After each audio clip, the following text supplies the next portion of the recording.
कांग्रेस सहयोग करके आत्महत्या कर चुकी है और जो पार्टी आत्महत्या पर उतरू हो, उसको रोकना भी चाहिए। खास तौर से राजनीति में तो नहीं ही रोकना चाहिए। तो वो 2013 में अरविंद केजरीवाल को मुख्यमंत्री बना चुके हैं।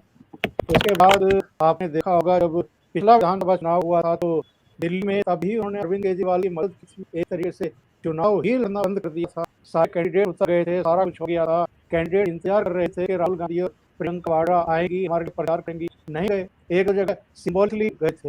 इसी तरीके से फिर उन्होंने कांग्रेस को पश्चिम बंगाल में होम कर दिया।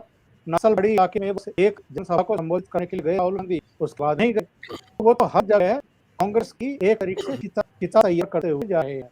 तो पंजाब में भी अगर जो सिचुएशन आप बता रहे हैं वैसी सिचुएशन आती है तो अरविंद केजरीवाल मतलब भारतीय जनता पार्टी का रास्ता रोकने के लिए और अकालियों का रास्ता रोकने के लिए वो कुछ भी कर सकते हैं। वो केजरीवाल की सरकार वहां भी बना सकते हैं, भले ही इसी बहुत बड़ी कीमत उनको दिल्ली की तरह और पश्चिम बंगाल की तरह चुकानी पड़े। कई जगह वो इस तरह के कारनामे करते रहे तो कर सकते हैं। पर मेरा ये कहना है, आपकी जो सूचना है निश्चित रूप से वो बहुत दिलचस्प है। पर पंजाब में जिस तरह का चुनाव हुआ है, जिस तरीके से वोट पड़े हैं, इसमें कोई भी दावा किसी के भी पक्ष में करना खतरे से खाली नहीं होगा। बहुत कन्फ्यूज ये चुनाव है इस बार का। और मेरी तो कई जगह बात ये है, मैं चूंकि चंडीगढ़ में रहा हूँ और उजला वहाँ पर मेरे ही नेतृत्व में शुरू हुआ 99 में, तो कुछ साल मुझे वहाँ रहने का मौका मिला। चंडीगढ़, पंजाब, हिमाचल और हरियाणा। हरियाणा खैर बहुत लंबे समय तक रहा, पर पंजाब में भी काफी सारे रहने का मौका मिला और वहाँ अमृतसर में भी, संगरूर में भी, पटियाला में भी, माझा में भी और दोआब में भी बातचीत हुई है। सब कन्फ्यूज हैं, बहुत बुरी तरह कन्फ्यूज है। और लोगों का कहना है कि सिद्धू जो है वो चुनाव हार सकते हैं, वहाँ पर बहुत बुरा हाल है उनका। इसी तरीके से चरणजीत चन्नी को जो भदौड़ सीट पर लेकर के आया गया था, मालवा में वो कांग्रेस की कुछ मदद करेंगे, भदौड़ में वो फंस गए हैं। कैप्टन अमरिंदर सिंह मुश्किल में बताए जा रहे हैं, बाकी तो छोड़ दीजिए। जो शुरुआती वहाँ से सूचनाएं आ रही थी उसमें उसमें उनको मुश्किलें पेश आ रही थी। तो इस बार का चुनाव इतना ज्यादा कन्फ्यूजिंग है क्योंकि 5 ताकतें वहाँ पर चुनाव लड़ रही हैं।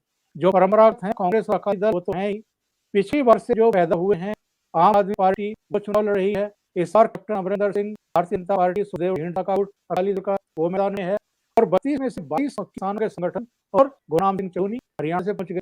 तो ये सारे मिल मिला के कौन किसका पत्ता कहाँ साफ कर रहा है कोई अंदाजा लगा नहीं रहा है। हाँ, ये बात जरूर है जो निकल कर आ रही है कि जगह बातचीत करने के बाद इनकी गलतफहमी दूर हो जा रही है, जिन्होंने 13 महीने तक यहाँ आंदोलन चलाया, अपनी एक पहचान से बनाई और उसके बाद चुनाव मैदान में कूद पड़े। इनको सबसे कम वोट मिलने वाले हैं, अधिकांश सीटों पर इनकी जमानतें जब्त होने वाली हैं। और जो आपका जो आकलन है कि कैप्टन अमरिंदर सिंह भारतीय जनता पार्टी और सुखदेव सिंह ढींढसा गुट को 15 सीटें मिल सकती हैं, ये 15 से आगे भी बढ़ सकती हैं, जो मेरी सूचना है संजय जी। जी हाँ, और आम आदमी पार्टी 35 से नीचे भी जा सकती है, ये भी है। जी और ये भी है कि अकाली दल और बीजेपी में अंत में आपस में कुछ समझौता हुआ है और सेटिंग हुई आपस में, तो उसका भी कुछ है। ये आपकी बात बिल्कुल सही है कि पूरा सब टोटल कंफ्यूजिंग है। धीरज से पूछते उनके पास क्या सोच है। देखिए यूपी का चुनाव इतना बड़ा चुनाव हो गया है कि बहुत ज्यादा तो जिस तरह मेरी आदत है चुनाव के बारे में मैं भी पंजाब के बारे में आपके पास सोच है वो पूछ रहा हूँ। हाँ, मैं वही कह रहा हूँ कि मैं उसी लिए बता रहा हूँ कि सारी यूपी में बहुत ज्यादा जिस तरह फंसे हैं, वरना सीट बाय सीट मेरा इंटरेस्ट रहता है। मैं गुरदासपुर, पट्टी, तरन इन तमाम इलाकों में वहां से लेके फजीलका अलग अलग जगह चुनाव में रहा, तो मुझे लगा था कि एक बार पूछें। लेकिन ज्यादातर जगह पर जो रिपोर्टर्स गए हैं दिल्ली से, जो रिपोर्टर्स दिल्ली से गए हैं, उनके मुताबिक आम आदमी पार्टी वहाँ तो जीत रही है, सबसे बड़ी पार्टी के तौर पर हो रही है। हालांकि कुछ सवाल जो बार बार खड़े हो रहे थे उन सवालों का वो जवाब देने में जो मैंने पूछने की कोशिश की उसका उनके पास बहुत ज्यादा जवाब नहीं था। दो चीजें मुझे याद हुआ आपका, जब हम लोग पहले बात कर रहे थे पंजाब किसानों का जो दल थे, तो उन्हें एक बार डेड शो थी कि उनके तमाम की जमानतें जब्त हो जानी, इसलिए उसमें मुझे लगा कि कोई कंफ्यूजन, कोई विरोध सीख नहीं है। वहाँ उनकी जमानतें पूरी तरह जब्त है, वो खत्म होगा वो इशू। ये बात जो हम लोग बार बार कह रहे थे कि ये बड़ा अनइवन किस्म का जो है आंदोलन था, जिसकी लीडरशिप उधार ली हुई थी। जो उसके लोग थे वो दूसरे वो पार्टी के पॉलिटिकल पार्टी कार्यकर्ता, और जो लीडरशिप थी वो लेफ्ट ओरिएंटेड इम्पोर्टेड लीडरशिप थी, जिसको इम्पोर्ट किया गया। तो वो इस चुनाव में साफ कर दिया। दूसरा, बीजेपी और जिस तरह बीजेपी ने एग्रेसिवली इस चुनाव को लड़ने की कोशिश की है, ये बहुत दिनों बाद, जिसका बहुत दिन से इंतजार किया जा रहा था, कम से कम इस इलाके में आखिर बीजेपी कब खड़ी होगी, क्योंकि वो हिंदुओं का वोट आप देखिए चुनाव में कांग्रेस हो जाता था, जबकि इस पार्टी पर वही कांग्रेस पार्टी आरोप लगा रही है हिंदू वाली पार्टी है, क्योंकि वहां पूरे इलाके में दिखा था कि जैसे बीजेपी हमेशा बी टीम के तौर पर उसमें रही है। वहां श्रोमणी अकाली दल की थी, बी टीम थी। लक्ष्मीकांत चावला और तमाम लीडर्स ने बहुत बार कहा कि आपको अपने पैरों पर चलना होगा, नहीं सुना गया। लेकिन इस बार जिस तरह अकाली ने को मौका दिया था, तो वो चीज दिख रही है कि शायद इस बार बेहतरी के लिए खड़े होने की कोशिश कर रहे हैं, इसमें अपने गाँव में उन्हें डंडा और डंडा पहुंचाने की कोशिश की है। दूसरे एक और चीज जो मुझे लग रहा है, जो मैं बात कर पा रहा हूँ, वो ये है कि अकाली दल अभी भी वहाँ इस उसमें नहीं है कि वो आम आदमी पार्टी के पास या उसके बिल्कुल बराबर पहुंच जाए। ऐसे में मुझे संदेह है कि आम आदमी पार्टी के खिलाफ जिस तरह का गुस्सा से श्रोमणी अकाली दल के जिस तरह करप्शन के जो इशू थे, खास तौर से सबसे बड़ा इशू वहाँ जिस तरह से करप्शन और वो सारी चीज थी, वो अभी लोग भूलने को तैयार अभी तो नहीं दिखाई, जिस तरह मैं देख रहा हूँ। और चूंकि बाकी मुद्दे वो हो गए, सबने देखा है कांग्रेस वहाँ जिस तरह से लड़ाई लड़ रही थी, वो एक ऐसी लड़ाई थी जिसमें खुद ये तय कर ले कि हमको युद्ध में जाना है, लेकिन हम जय बकर पहनना भूल जाए या हम तलवार लकड़ी की भाकर युद्ध में चमक तलवार बनने की लेकर पहुंच जाए। तो उस तरह से चन्नी को लेकर आगे, और चन्नी को ये यकीन हो गया, जो मैं कई बार कहता हूँ कि वो रामलीला राम है, जिसको यकीन हो जाएगा कि वो मन से उतरकर भी राम है। चन्नी उसी तरह से इस मेले में पहुंचे और उनको लग रहा था कि वो एकदम उनके प्रति जो है लोगों के अंदर एक पूरा भीड़ उमड़ रही है, लेकिन मुझे लगता है विश्वास था। अभी भी मेरी नजर में आम आदमी पार्टी की बदलाव के लिए वो तमाम पार्टियों से लोग निराश है, और वो पार्टी अभी भी उनको एक उम्मीद देती हुई दिख रही है। मैं ये नहीं कह रहा कि उम्मीद पूरी होगी नहीं होगी, लेकिन उम्मीद देती हुई दिख रही है, और कांग्रेस फिर से सरेंडर कर देगी अगर उसके पास कुछ सीटें आई तो, और आम आदमी पार्टी को जरूरत पड़ी तो। क्योंकि अरे कांग्रेस मतलब एक बात मैं जोड़ना चाह रहा था, जब आप बोल रहे थे ओंकार सर, कि मुझे लगा है कि राहुल गांधी ने हिंदू के प्रति और हिंदू के बीच जो उन्हें अंदर सीखा है, उसमें उनको किसी ने ये भी पढ़ा है कि रणछोड़ दास जीत के लिए बहुत जरूरी शब्द होता है, रणछोड़ दास। वो ये भूल है ईश्वर ने उस लीला को किस लिए किया, और इनको जिसे भी पढ़ाया वो रण छोड़ रहे हैं, ये बंगाल छोड़ गए और इनको लगे बंगाल जीत गए, ये यूपी छोड़ गए और इनको लगा ये यूपी जीत गए, और वो अब पंजाब छोड़ रहे हैं तो उनको लगा पंजाब जीत गए। अब वो जो माननीय इनका टीचर इनको कब बताएगा कि भाई इस तरह छोड़ने से आप जीते नहीं, दूसरे जीतते हैं। तो रणछोड़ दास का मतलब कुछ और। इनका रणछोड़ का मामला है, भगवान कृष्ण ने रण छोड़ा काले यवन को मारने के लिए, ये रण छोड़ते हैं काले यवन को जाने के लिए, बस इतना अंतर है। हाँ, यही तो अब चलते हैं जो मुख्य मुद्दा है उत्तर प्रदेश, जिसके ऊपर सबकी दृष्टि है, सबकी नज़र है, सबकी निगाहें हैं, तो उस पर हम चलते हैं सीधे। और अभिषेक जी भी हमारे साथ जुड़ गए हैं। अभिषेक जी, आपका भी स्वागत है। आपको जल्दी तो नहीं जाना है? नहीं, मैं टाइम लेकर हूँ, सिर्फ आपसे 10 मिनट एक्स्ट्रा मांगे थे, वो लेट है, ताकि मैं अब सुबह ही जाऊंगा आज, उस बाकी रिपोर्ट आ गया। चलिए, तो फिर हम फिर से उत्तर प्रदेश के बारे में ओंकार जी के साथ आरंभ करते हैं। हमने जब पिछला कार्यक्रम किया था तो ये एक कंसेंसस बना कि कम से कम 70 और ऊपर 80 इतनी सीटें पहले 2 फेज में भारतीय जनता पार्टी जीत चुकी है। अब तीसरे चरण में आप इसको कैसे देखते हैं? मैं एक बार पुनः दर्शकों को बता दूं कि जो तीसरा चरण था, इसमें 59 सीटें थी। इस 59 सीटों में जो जिले थे वो थे एटा, कासगंज, हाथरस, मैनपुरी, फिरोजाबाद, फखराबाद, कन्नौज, उसके बाद कन्नौज के बाद कानपुर नगर, कानपुर देहात, औरैया, और उसके बाद फिर बुंदेलखंड के जालौन, हमीरपुर, महोबा, झांसी, ललितपुर। ये इन बहुत कम सीटें पूरे बुंदेलखंड के जितने भी हैं उसमें 19 सीटें, 19 से 13 सीटें इस चुनाव में थी। बाकी 6 सीटें जो थी वो कानपुर और मैनपुरी, और मुख्यतः आप 3 क्षेत्र में, एक जो मैनपुरी, फर्रुखाबाद, फिरोजाबाद, इटावा, जहाँ यादव अधिक संख्या में, एक लोधों का क्षेत्र जो एटा, कासगंज, हाथरस, जहाँ पर लोध डोमिनेट करते हैं, और उसके बाद हेवी ओबीसी डोमिनेटेड क्षेत्र जो है वो कन्नौज, औरैया, कानपुर देहात, और ऑफ कोर्स उत्तर प्रदेश की सबसे अधिक जनसंख्या वाला नगर कानपुर, और बुंदेलखंड की 13 सीटें। ये मोटा मोटा एक प्रकार का वहाँ था। उससे 49 सीटें 2017 में भारतीय जनता पार्टी जीती थी। इस बार क्या रहा है? मेरे हिसाब से तो साहब भारतीय जनता पार्टी को कोई बड़ा नुकसान इस चरण में भी नहीं हो जा रहा है। अगर भारतीय जनता पार्टी के कुछ विधायकों के प्रति नाराजगी होगी, कुछ गलत के टुकड़े होंगे, और अखिलेश यादव की पार्टी ने कुछ ज्यादा ही जोर मारा होगा, तो जो 49 सीटें जीती थी भारतीय जनता पार्टी ने, उसमें से 6 सीटें कम हो सकती हैं, और बहुत ज्यादा हुई तो भारतीय जनता पार्टी 37-38 सीटों तक आ सकती है, इसे नीचे नहीं आएगी। मेरा मानना यह है कि भारतीय जनता पार्टी इस बार भी इन 3 चरणों में 37 से 43 सीटें जीतने वाली है।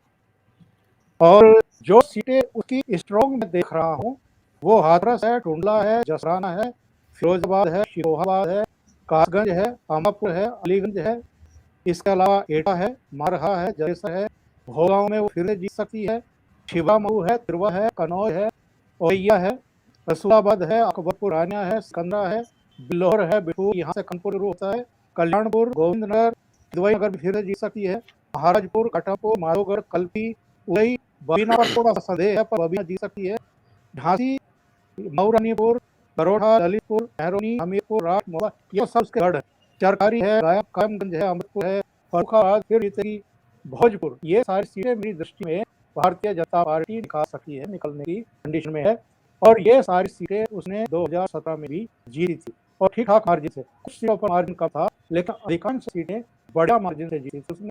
इस बार वो फिर से रिपीट कर जी पिछली बार यहाँ पर 8 सीटें समाजवादी पार्टी ने जीती थी 49 और जिसमें 3 मैनपुर में जीती थी और जी, जी। 2 कानपुर शहर में जीती थी और 1 सीट बीएसपी ने और 1 सीट कांग्रेस ने जीती थी कानपुर नगर से। तो ये पिछली बार आंकड़ा था। देन जी आपका क्या आकलन है?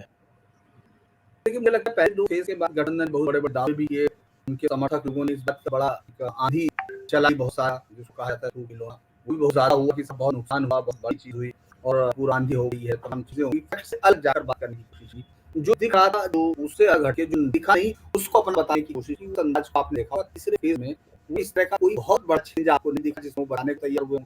उनके पास एक ही चीज़ है कि सब यादव बैठ में वो वापस लौट आए। यादव में पिछली बार उनके भाइयों में झगड़ा था। आपके शिवपाल सिंह यादव की नाराज थे इसलिए यादव वगैरह इस बार यादव एक हो गया है। इस तरह की चीजों के साथ वो वापस लौटे हैं, ऐसा उनका मानना है। लेकिन मुझे लगा है कि इस पूरे चुनाव में जो एक बात हम लोग पहले कर चुके थे कि एक जाटलैंड का नेता था, उसी तरह से यादव बेल्ट का नेता था, जबकि 2000 का जो आठ का परिसवन जो हुआ था उसमें बहुत कुछ इच्छाओं से होने के बावजूद भी वो इस चीज को मुझे लगता है कि अब किताबों के पन्नों में रख देना चाहिए कि इस तरह से कोई एक जाति अपने दम पर किसी इलाके को जीत सकती है। 1-2 सीट की अपन बात नहीं करते हैं, लेकिन कोई आकर जीतेगी और इस तरह की कोई चीज दिख रही है। जैसे मैं मैनपुरी सदर की बात कर रहा हूँ, पिछली बार भी 5800 वोट से हारी हुई थी। भोगांव बीजेपी ने जीती थी, किसी में मुकाबला था और करहल में जरूर शोभन सिंह 38,000 वोटों से जीते, 1 लाख उस वक्त भी लिए थे और 2019 में वो 1,08,000 20,000 आगे बढ़ गया था, वोट आ गया। लेकिन इस बार इस तरह का कोई मतलब लग नहीं रहा है कि बीजेपी को कोई बड़ा कारण हो यहाँ कि वो परेशान होती दिखे। ऐसा कोई कारण नहीं दिखा। जो उम्मीदवारों को लेकर है, वो चाहे जसरा हो, वो चाहे इटावा सदर हो, वो चाहे आपका भोजपुरा हो, ये तमाम सीटें इस तरह की है जो आपको ये बताती हैं कि आपकी सेंट्रल लीडरशिप, मतलब पार्टी की बात कर रहा हूँ बीजेपी के, जो बीजेपी की सेंट्रल लीडरशिप है उसने जाने के गफलत में इस बात को मान लिया कि जो भी लोग हैं वो शायद या तो इनके चेहरे पर वोट दे देंगे योगी जी के या मोदी जी के और इस सबको आखिर में वो बना लेंगे। जब राज जैसी सीट जहाँ की बहुत स्ट्रॉन्ग राजपूत बेल्ट है बीजेपी के साथ बहुत ताकत के साथ जुड़ी हुई दिखी है, वहां भी जिस कैंडिडेट को बीजेपी ने टिकट खड़ा किया उसके खिलाफ राजपूत ने जाके जेपी नड्डा के सामने प्रदर्शन किया, उनके सब देने की कोशिश की है। हमारे उनके खिलाफ वो काफी सारे शब्दों के साथ है और उस पर गुस्सा है, लेकिन नहीं बदला कि बाद में कहा गया कि साहब आगे राजपूत लोगों लगाकर को बनाने की कोशिश की। जैसे अपने टावर में महिला को सुना कि किस तरह से वो जो चीजें बता रही थी कि मैं आपको राशन दिया, आपको पानी, उसका बहुत बताया गया। लेकिन मुझे लगता है कि अगर आप बुंदेलखंड की तरफ जाएंगे तो बुंदेलखंड में ये चाहे जितनी बातें करते हैं लोग, इससे वहां जाने के बाद बोल नहीं पा रहे हैं कि वहां बसपा दिख रही है। अगर सरासर बीजेपी से टक्कर ले रही है तो वहां बसपा है। आप 8 सीटों को भी मतलब 8 सीटों को मैक्सिमम कितनी सीट कर पाएंगे, ये बात अगर आप उनसे करेंगे तो वो 40-42 इतनी सीटें बता रहे हैं जितनी उनको 2012 में नहीं मिली थी जब वो अपने समय की सबसे ज्यादा सीट लेके आए। तो लिहाजा 10 मार्च तक के ये अलग अलग लोगों के अनुमान अलग हो सकते हैं, लेकिन मेरे से आपने जब पूछा तो ये फेस बीजेपी को मुफीद रहा है। बीजेपी को चूंकि ग्लास भर जाता है तो उसमें पानी छलकता ही है, तो इसलिए उस तरह की स्थिति बीजेपी के लिए 49 सीटें मिलना किसी पार्टी को 59 से बहुत बड़ी कामयाबी होती है। पेंटिंग कमेंस होती है, अगर आपने बहुत अच्छे से अपने जो गार्डनिंग को प्रूनिंग नहीं किया अपने प्लांट को तो उसकी दिक्कत भी होती है। उस तरह की दिक्कत से बीजेपी जूझ रही है। बीजेपी कोई किसी आंधी के सामने नहीं टकरा रही है, बीजेपी सिर्फ उस सीट पर जूझ रही है जहां उनको अपने कैंडिडेट जो कि जिनका जनता विरोध था उनको उसके बावजूद टिकट दिया गया, वो लोग ज्यादा परेशानियों में। नहीं तो एसपीएस बघेल जैसे जो लीडरशिप है, बीजेपी ने बहुत अच्छे दांव के साथ एसपीएस बघेल को खड़ा किया। हो सकता है बहुत सारे लोगों को लगा हो, बहुत सारे लोग सुनते भी, मुझे लगता है बहुत सारे लोग कि हर पार्टी के जो समर्थक होते हैं वो इमोशनल होते हैं, उनके इस बात सुनने तो आप परहेज होता है। एसपीएस बघेल करहल तो नहीं जीतते दिख रहे हैं। मेरा मानना है कि वो करहल तो नहीं जीतते हुए दिख रहे हैं, क्योंकि मैं उनके साथ पूरे दिन भी रहा हूँ और मैं अलग अलग देखा भी है। और कल में इस वो बड़ा वो भी दिखा और कल के बाहर बरनहाल और अगर हिरोर की बात करें तो वहाँ वो रहा जो बीजेपी को वो भी दिखा। लेकिन एसपीएस बघेल को खड़ा करके बीजेपी ने एक बड़ा गेम नया जो है, जिस तरह से अपना दल को लाकर वो आपने देखा उनको केशव देव मौर्य की पत्नी को लड़ाकर उन लोगों ने 2-3 जो में जो की पार्टी महानंदा का जो वोट बैंक है उसको शिफ्ट करने की तरफ ट्रांसफर कराने की जो कोशिश की थी, बीजेपी ने एसपीएस बघेल को खड़ा करके, क्योंकि अगर आप गौर करेंगे तो एसपीएस बघेल को ये लोग नेताबाज जरूर कह सकते हो या मान सकते हैं, लेकिन बघेल वोटर्स एक ऐसा वोटर है जो अलग अलग सीट पर अलग अलग पार्टी के अपने उम्मीदवार को वोट करता है, क्योंकि उसके पास कोई ऐसी लीडरशिप नहीं थी जिसको वो ये मान ले कि हाँ वो पूरे स्टेट में उनका लीडर है। एसपीएस बघेल जो अखिलेश सामने खड़े किए गए और उनके लिए बीजेपी की ओर से गृह मंत्री, मुख्यमंत्री, राष्ट्रीय अध्यक्ष और तमाम के बाद एक जो लीडरशिप खड़ी हुई, तो बघेल के अंदर जो और जब की गाड़ी पर भी हमला हुआ उसने सहानुभूति दी और जो लीडरशिप है इसकी इतनी ताकत झोंकने के बाद जो आसपास इतनी सीट है जिस पर बघेल वोट है, उनके लिए एक मोटिवेशन था कि उनके पास एक ऐसा लीडर है जो अखिलेश जो मुख्यमंत्री पद की चुनौती जो ज्यादा चुनौती रहा है उसको चुनौती रहा है, तो मुझे लगता है कि बेहतर ना होगा, इसको हमको इलेक्शन से बाद मुझे लगता है रिजल्ट दिखाई देगा। जी अभिषेक जी जिला वाइज थोड़ा देख लें। हाँ, मैं जिले वाइज शायद बताऊं। जी। कहानी शुरू हुई सर 400 सीटें जीतेंगे और तीसरे फिर तक अब 300 पे आ गए हैं। नहीं आज 300 का स्टेटमेंट लग गया, 400 से 300 100 को 3 घटा दी। नहीं सर, अभी तो कहानी बाकी है। 400 से शुरू हुई और तीसरे फेज के वोटिंग खत्म हुई तो समाजवादियों ने कहना शुरू किया कहा तो की तरह जीतें जाए। ये स्टेट मैं क्यों क्या हूँ, बीजेपी ने क्या किया कि इस इलेक्शन को 58 जीत करा। समाजवादी पार्टी के पूरे कैडर को बोला तुम 59वें सीट पर हल बचो, तुम्हें अखिलेश यादव की सीट बचानी जरूरी है। अखिलेश यादव जी की सीट बचेगी, मैंने लिखा है अपने नोट्स की, हाँ वो अखिलेश यादव की सीट साफ साफ। बुंदेलखंड की सर 13 की 13 सीट बीजेपी जीत।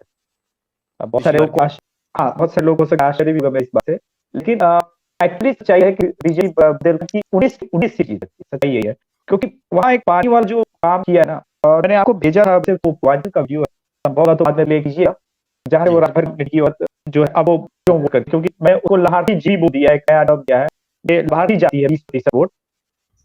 हाथरस, टुंडला, अलीगंज जी, आप बोल दें जसराना, टुंडला, शिकोहाबाद, सिरसगंज, हाथरस, टुंडला, अलीगंज, इन सब सीटों पे जिस तरह से बीजेपी की नगर जिस तरह से बीजेपी ने परफॉर्म किया है, कई सीटों जैसे जसराना के बारे में था ये कैंडिडेट की नाराजगी है और वोटिंग का सत्ता सर हमारे पास जब आने लगी नहीं योगी काम वोट नहीं योगी है, तो ये जो एक नया चेंज हुआ है सर, इसकी वजह से मैंने इस मेरे पास जो ओपिनियन पोल फीडबैक मेरी तरफ से या आप ही कही की जो डिस्कशन हम लोग करते हैं, तो बीजेपी 43 सीट जीत रही है और 6 फाइट कर रही है, जिसमें उनको जीत गया।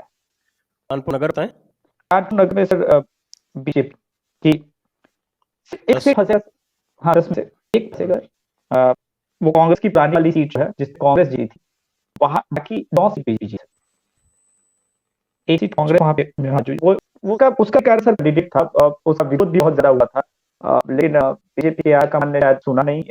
तो इसमें हुआ ये कि बहुत एक प्रभुत्व वाले वहां के ब्राह्मण है, उन्होंने सपोर्ट कानपुर सीट है जो मुस्लिम बाहुल्य है, वो कांग्रेस जीती 9000 वोट से पिछली बार। इस बार भी सर कांग्रेस नहीं जीतेगी, लेकिन उसका थोड़ा मुश्किल है। अगर ये सीट बीजेपी की हो सकती है कानपुर 10 की 80 है। अच्छा, और जो वो सीटें देते हैं शीशमऊ में रहती है बीजेपी कमजोर बीजेपी हमारे सर्वे के अनुसार कमजोर उतनी नजर आ नहीं रही है जितना लगा था। हुआ ये सर इस सीट पे दो वोटर कम्युनिटी जो है ओबीसी के बीजेपी के साथ बहुत सॉलिड खड़े रहे हैं। यादव और थोड़े मुस्लिम अलावा ये पर ज्यादा वोट है नहीं, और मैंने वो बोला सर वो जो 20% का मैं एज दे रहा हूँ वोटर का जिसको अप्लाई, वो सर बीजेपी का भी परंपरागत वोट इस बार बीजेपी को जाता हुआ दिखा है वहां से, तो ये बड़ा चेंज। शीशामऊ में तो पिछली बार भी 4% का अंतर था। वही कुछ अच्छी था, लेकिन इस बार बीजेपी शीशामऊ निकाल दे। हाँ जी, और आप कन्नौज इत्यादि क्या स्थिति है, कन्नौज फरुखाबाद जहाँ यादव ठीक ठाक संख्या में है सर यादव कन्नौज ऐसा नहीं, कन्नौज में फाइट कर रही है समाजवादी पार्टी, लेकिन फिर भी मैंने इन सब में सर बीजेपी को अपर हैंड किया पार्टी की तरफ से। उसका कारण यह कि यादव वोट बैंक अकेला इतना मजबूत नहीं है कि वो विनिंग कॉम्बिनेशन पर एक कुछ वो है, लेकिन वो कितनी मेरे विचार से इस पूरे क्षेत्र में समस्या ये है कि जहाँ यादव है वहाँ मुसलमान नहीं है और जहाँ मुसलमान है वहाँ यादव नहीं है। ये एक बड़ी गंभीर समस्या है। पिछली बार भी देखिए कन्नौज पिछली बार बीजेपी का वोट शेयर बहुत तेजी से होता, और अभी मेरे ख्याल से पिछली बार से 2% बीजेपी का वहाँ पे वोट शेयर और बढ़ रहा है। दिक्कत है कि आपने वोट ऐड किया है और लगातार पहले तो हमने दो चरणों में बोला कि हमारे पास जाट भी है, हमारे पास मुस्लिम भी है, आप तो वोट, लेकिन यहाँ पे जाट और मुस्लिम है लगभग नहीं है, और अकेला यादव कम्युनिटी अब भिड़ करके वो विनिंग कॉम्बिनेशन बन नहीं पाया। वैसे 49 बीजेपी कर सकती है। पहले जो यहाँ पर जीती थी जो बीएसपी थी तो उसका अच्छा एक ओबीसी कॉम्बिनेशन रहता था। जब समाजवादी 2012 में यहाँ पर जीती है तो उसको भी उन्होंने ओबीसी भी। और एक चीज मैं देखता हूँ, मैं किसी भी चैनल पर ये डिस्कशन नहीं सुना, कहीं भी ये नहीं सुना कि जब 2012 की बात करते हैं तो 2012 में जो समाजवादी को वोट मिला उसमें एक तो अच्छा खासा चंक उसमें ठाकुरों का था, और एक बहुत बड़ा अट्रैक्शन था कि मुलायम सिंह यादव ने, समाजवादी पार्टी ने ये घोषणा की थी कि यदि वो सत्ता में आते हैं तो वो प्रमोशन में आरक्षण समाप्त कर देंगे।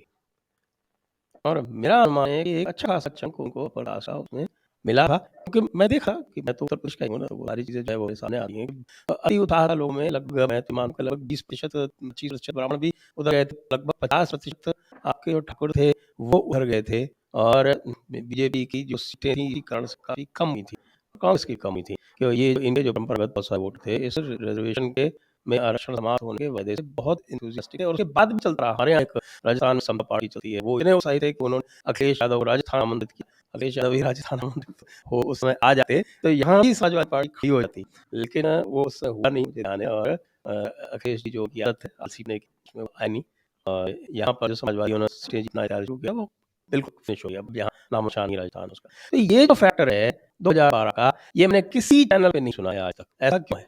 देखिए, एक बात मैं पहले कहना चाहता हूँ राजपूत वोट। आज के पहले मतलब 2017 में ही राजपूत वोट बहुत ज्यादा था, लेकिन इस बार जब मैं गया हूँ जमीन पे, राजपूत वोटर बहुत डिटरमाइन है कि योगी जी को लाना है। ये फीलिंग उनके अंदर ही है, इसमें कोई सही नहीं। दूसरी चीज जो आपने बहुत मार्क करने वाली बात की, ब्राह्मण वोट उनको कानपुर से ही मिले थे समाजवादी पार्टी, और 2017 में भी जो एक सीट कांग्रेस वाली सीट पे जहाँ पे फाइट करके कांग्रेस थोड़ी सी वोट जीत रही थी, वैसे मुस्लिम वोट की वहां पे बहुत ज्यादा है, तो उन वोटों पे भी ब्राह्मण वोट ही उनको मिले थे। अब आपके पास सिर्फ और सिर्फ यादव वोट है, और कुछ है को थोड़ा बहुत जो कि आधा 1% हो सकता है, वो बाकी सब आपसे न केवल नाराज हैं, बल्कि वो बीजेपी के लाभार्थी योजनाओं की वजह से वो बीजेपी के पास है। और जैसे मैंने कहा सर, जाटो वोट भी गया है, मैंने जाटो का भी आपको वीडियो भेजा होगा सर, जिसमें वो ठोक के कह रहे थे कि मैं क्यों करूंगा वोट। कहने को बताया सर, ये जो हम लोग एनालिसिस कर रहे हैं, इस एनालिसिस में एक बड़ा गैप ये छूट रहा है सर उन 20% वोट के बारे में जो, हाँ ठीक है, अगर वीडियो रेडी है तो सब वीडियो चाहिएगा। मैं डेस्क पूछा है, रेडी होंगे तो चलाएं। हाँ, तो दो सर कॉम्बिनेशन इनके पास होने चाहिए थे बड़ा, या तो मुस्लिम और एमपी कर 34-36% हो जाए, तो ये विनिंग कॉम्बिनेशन था। अब सोचिए कि यार अब मैनपुरी जाएंगे, तो हम मैनपुरी में है, करौली याद तो है, लेकिन वहां पे सलमान नहीं है। जैसे कि दूसरे चरण में वोट हम सलमान तो थे, पर वहां पे वो यादव नहीं थे। तो ये कॉम्बिनेशन, जबकि बीजेपी के पास लोग है, ब्राह्मण है, एक राजपूत एक है। एक सीटें हैं जहाँ मुसलमान और यादव दोनों है, पिलर है, संभल में कौन सी है वो, वहाँ है, लेकिन वहाँ यादव जो है वो वोट नहीं देते मुसलमानों के साथ, वो भी समस्या है। यही इसीलिए सर मैं कहा बीजेपी इस बार जो है मेरे हिसाब से 43 और 6 एज मैंने दिया है, फाइट कर रही है। मेरे हिसाब से ये संभव होगा कि 49 रिपीट हो जाए तीसरे रन में। इसीलिए सर चुनाव के बाद एक बाद एक तमाम, अगर आपके डेस्क के पास वो भी अवेलेबल हो, तमाम समाजवादी पार्टी के नेताओं ने ट्वीट करना शुरू किया कि ईवीएम से पर्ची नहीं करी है, कहीं फोटो नहीं मिल रहा है, कहीं ईवीएम हैक हो गया है। ये तीसरे चरण के बाद ही चालू किया है। और साहब आप याद तो मैं आश्चर्यजनक बात जो मैं शुरू कही सुन की क्या बात कर देती भाई, कर तो किस तरह जीत जाए। चलिए, अब ये जो मैंने एक प्रश्न पूछा 2012 का एनालिसिस का, उनका भी आपने कहीं सुना है इसको, इस चर्चा होते हुए कि 2012 में इनको जो 19% वोट में थे, उनमें कम से कम 5-6% वोट थे वो अपर कास्ट कंट्रीब्यूशन था। संजय जी, ऐसा है कि बहुत सारे तथ्यों को, बहुत सारी घटनाओं को मीडिया या तो पचा जाता है या उस तरफ ध्यान ही नहीं देता है। आप 2009 की घटना याद करिए, जिसमें कांग्रेस को 20 या 21 एमपी मिल गए थे उत्तर प्रदेश से। वो क्यों मिले थे? क्योंकि मुलायम सिंह यादव ने बड़ी गलती कर दी थी कल्याण सिंह से गलवैये में लग करके, और मुसलमान नाराज होकर के वो चला गया था कांग्रेस की तरफ, मुलायम सिंह को सब सिखाने के लिए। उस घटना को मीडिया में, खास तौर से जिस मीडिया की आप बात कर रहे हो, वो जिक्र ही नहीं करता है। वो कभी जिक्र नहीं करेगा इस बात का कि कांग्रेस को 2009 में 21 सीटें क्यों मिल गई थी। कोई चमत्कार हो गया था क्या, या कोई अचानक से जनाधार बढ़ गया था क्या कांग्रेस का? केवल एक घटना घटी थी, मुलायम सिंह यादव ने कल्याण सिंह के साथ प्रबंधन कर दिया था, उनके साथ खड़े हो गए थे और मुसलमान नाराज होकर कांग्रेस की तरफ चले गए। आजम कभी निकल गए। बिल्कुल जी जी जी, बिल्कुल सही। हाँ, 3 गणनाओं को पता जाते हैं, और मनमाने ढंग से 32% 24% की मैं कह रहा हूँ कि मुझे 26% से आगे का कोई आंकड़ा अभी तक समझ में नहीं आया कि किस तरह से ये 26% ऊपर जाएंगे। फिर भी अक्षय जी अगर उनको 30% दे रहे हैं तो मान लेते सर हैं। मैं 27-28 किया है, और मैं 27-28% मेहरबानी करके लिए, इसलिए क्योंकि मेरे पास के आंकड़ों में भी 25-26 बचा, लेकिन मैंने सोचा कि लिए पश्चिम में हमारे पास उतना फीडबैक पूरा तरह से नहीं है, हो सकता है अभी कुछ चमत्कार हो जाए, 1-2% ऐड हो जाए, लेकिन ये 32-33-34 जो दे रहे हैं, ये तो सर नेक्स्ट टू इम्पॉसिबल है। ये मुझे समझ में नहीं आ रहा है। चलिए, मैं एक मिनट डेस्क से बोलता हूँ कि वो जो वीडियो है वो थोड़ा सा चलाएं, तो उसमें कुछ होगा, उसके बाद फिर हम चौथे फेज की बात करें। हमारा लोग बहुत विचार है, इस बार भी होगी हमें फिर होगी, हाँ फिर योगी जी है। ये तो योगी जी क्या अधिकार, बहुत काम किया है, सड़क दिया है, शौचालय दिया है, जनता के घर दिया है, गरीबन के राशन दिया है, बहुत काम किया है। दीदी ये तो नेता है, वो प्याज जरूर कहते हैं कि योगी के वोट दिया। नहीं नहीं नहीं, ऐसा कोई बात नहीं है, ऐसा कोई बात नहीं है। योगी जीती है, योगी यही है, हम सब पूरे जनता पीछे रही है, योगी की यहाँ पे राजपूत समूह का दिख ना वो, अरे 3.5 करोड़। तो जनता जनार्दन से मैं इसीलिए ऐसे लोगों से मिला हूँ, कहता हूँ दीदी खुद नाम प्रधान है और ये बताना जरूरी होता है आपके सामने, ये क्यों जो ओबी राजभर क्या है इन बिल्कुल नहीं होता है। दीदी आपके जहाँ रहचन में कितने लोगों को शौचालय का मकान बनेगा पैसा में? अरे बहुत लोग कहे नहीं नहीं तो कम से कम 60-70-80 के भरा। दीदी योगी के नाम पर ये तो फिर हम लोग को बहुत आशा है कि बहुत कम मिल जाए। तो अखिलेश यादव को काम दिए नहीं दिया। तो अभिषेक जी ओपी राजभर जी हैं, कह रहे हैं इसीलिए देखिए वो पहले ये समझिए जिला ग्राम पंचायत नंबर पे आए हैं वो। हाँ मैं वही मैं उनकी बस्तियों में गया सर, 400 बस्तियों में गया और ठीक उसके बगल में 350 400 गोविंद चारों की फैमिली है रहती है और बगल में राजभर मुद्दा और ये ग्राम प्रधान थी, 2 कमेटी ने को वोट किया तो ग्राम प्रधान बनी महिला ग्राम प्रधान। 80 लोगों जैसे उन्होंने बताया शौचालय और मकान आवास सबके ऐसे ही है कहाँ उन्होंने कराया वगैरह हम देखो वो वीडियो रिकॉर्ड है हमारे आए और डीएल वाला है। अब ये क्यों कर रहा हूँ मीडिया चिल्ला रही है कि राजभर वोट भाई पूरा भर भर कॉपी जाए समाजवादी पार्टी 40%। मैं जमीन कैमरा माई लेकर पहुंचा, ग्राम प्रधान है एक राजभर औरतों की मैंने बेटी है वहां पे वो घूंघट थी और उन्होंने साफ कहा कि तो ओबी राजभर को जाती नहीं, वो तो योगी को हाँ योगी नहीं होगी तो योगी वोट कम काम दी है काम करी है मतलब जो को मिला है ये अविश्वसनीय है सर। इन्होंने नहीं सोचा था इन पास कम प्रांत का जो गरीबी बदली स्थिति और सर इस महिला ग्राम प्रधान और वहां मनोज दुबना ग्राम प्रधान इन दोनों ने मिलकर बल के गांव में 4.5 करोड़ का सरकारी हॉस्पिटल बनवा दिया। इनके पाने में लगभग 3,500 वोट है। इन वो लोग मिलकर वो दूसरे गांव से ग्राम प्रधान है इतना अच्छा समन्वय सब योगी उधर। तो ये बात आपको मीडिया नहीं बताई कि वो पहुंची नहीं वहां से। नहीं मैं कैसे नहीं पहुंचा, सत्येंद्र बात तो सत्य बोलते हैं ना। तो सत्येंद्र क्यों नहीं बता रहे राजभर को जानते ही उनके सपोर्टर उन्हीं के राजभर मुद्दे के लोग। चलिए अब चलते हैं चौथे राउंड पे। चौथे राउंड के बारे में आपको सभी को निवेदन कर दूं कि चौथे राउंड में भी 59 सीटें हैं और इन 59 सीटों में से 51 सीटें भारतीय जनता पार्टी जीती थी। कैसे? पीलीभीत की 4 की 4, लखीमपुर की 8 की 8 और आपके मेरे ख्याल से सीतापुर की 7 सीटें जीती थी। एक मिनट में आपको बता देता हूँ इधर से। हाँ रायबरेली में कांग्रेस 2 सीटें जीती थी, ये आश्चर्य की बात है। वो तो अदिति दो और राकेश सत्ता। हाँ सीतापुर की 9 में से 7, एक माजरी जीती थी, एक बीएसपी जीती थी। हरदोई की 8 में से 7, एक सीट यहाँ पे समाजवादी जीती थी। उन्नाव जिले की 6 में से 5, एक सीट बीएसपी जीती थी। लखनऊ की 9 सीटों में से 8, मोहनलालगंज की समाजवादी सीट जीती थी और रायबरेली की 6 सीटों में से सिर्फ 3 क्योंकि 2 सीटें कांग्रेस ने जीती थी। अजीत सिंह और राकेश सिंह दोनों अब बीजेपी से लड़ रहे हैं और एक सीट समाजवादी पार्टी ने ऊंचा हार वो स्वामी प्रसाद मौर्य वाली प्रसिद्ध सीट जिसमें उनके पुत्र जो थे वो चुनाव हार गए थे और इस बार भी उनको मुझे लगता है टिकट ही नहीं मिला है जिसके कारण स्वामी प्रसाद मौर्य छोड़ के गए थे। और रायबरेली अमेठी सीट में राउंड है, मेरे ख्याल से अमेठी राउंड है और अमेठी में 3 में से 1 समाजवादी को भी अमेठी राउंड है। हाँ तो ये था कुल 51 सीटें बीजेपी ने जीती थी। तो अब हम पहले ओंकार जी का मत ले लेते हैं। यह अवध प्लस पीलीभीत वैसे अवध में नहीं आता, रोहितखंड में आता है। मेरी निगाह तो पीलीभीत लखीमपुर खीर पर रहेगी, बाकी जगह तो हमें पता है कि क्या परिणाम आने वाले हैं। लेकिन यहाँ खुराबात की है वरुण गांधी ने, उनकी मम्मी ने भी छिपे तौर पर, और लखीमपुर खीर में तो वो हरीश सफेद टोपीवाल भी पहुँच गए थे प्रेस कॉन्फ्रेंस करने के लिए और टहनी के बेटे की जमात को भी वहाँ पर इशू बनाने की कोशिश की गई थी कि जब लखीमपुर खीरी का नंबर आ रहा है तो उनको जमानत मिल गई, उनको जमानत क्यों मिल गई।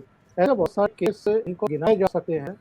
मतलब जब और मैंने अपने एक ट्विटर हैंडल पर लिखा भी था जब ये हल्ला मचा रहे थे, कांग्रेस की एक सिंपैथाइजर है उसने वह हल्ला मचाया था तो मैंने पूछ लिया था कि भाई माँ बेटा भी तो जमानत पर है किसी केस में, तो जमानत तो मिलनी ही होती है, उसने क्या इसमें हल काटने वाली बात क्या है। सुप्रीम कोर्ट 10 बार कह चुका है कि bail is the rule not jail. बिल्कुल उसको जमानत मिल गई है तो क्यों हल्ला कट रहे हो भाई। और अगर मतदाताओं पर आपको भरोसा है तो उसको चाहे जमानत मिली हो ना मिली हो आप जीत जाओगे, पर जब जमीन पर पहुंचते हैं तो पता लगा कि तो लखीमपुर खीरी में निगाह रहेगी क्या रहता है। जैसे पंजाब में इन 22 संगठनों को बुरी तरह से उठाकर पटका है लोगों ने, वैसा ही हाल आप देखिएगा जो वेस्ट यूपी में होने जा रहा है 58 सीटों पर, जो फिर आले 55 सीट पर होने जा रहा है, वही तरह की रिजल्ट में आपको देखने को मिलेगा।